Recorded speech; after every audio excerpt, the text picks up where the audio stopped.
La traite transsaharienne et orientale, c'est 13 siècles, plus de 13 siècles, sans interruption, que les Arabes ont rasé le continent noir.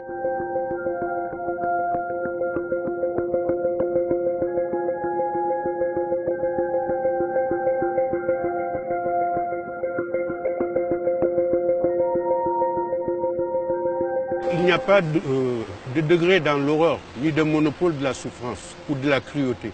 Mais on peut avancer sans risque de se tromper que la traite transsaharienne et orientale a été beaucoup plus dévastatrice pour les populations africaines que la traite transatlantique. Si j'ai titré mon étude le génocide voilé, c'est parce que la castration généralisée annihilait toute possibilité de se transmettre, toute possibilité de descendance, ce qui explique aujourd'hui que leur présence dans le monde arabe est un épiphénomène. Aussi une précision assez importante.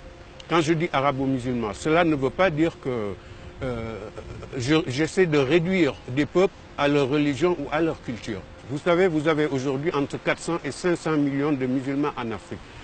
On dirait que la plupart des intellectuels musulmans hésitent à aborder cette page de notre histoire, une page douloureuse que non seulement les chercheurs arabo-musulmans auraient dû ouvrir, mais les intellectuels africains hésitent. Ce qui se passe en Libye aujourd'hui avec des marchés d'esclaves africains, c'est tout simplement une sorte de continuité dans le traitement que les arabo-musulmans réservaient aux Africains.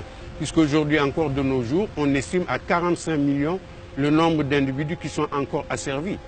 Et comme par hasard, c'est essentiellement dans le monde arabo-musulman. Les étudiants africains qui vivent au Maghreb sont traités d'une façon souvent assez ignoble.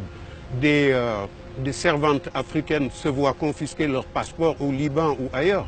À force de taire un crime, il risque de se répéter exactement comme disait Elie Wiesel. Qui ignore son passé s'expose à ce qu'il recommence. D'où la nécessité d'un travail de mémoire pour que les horreurs du passé ne tombent jamais dans l'oubli.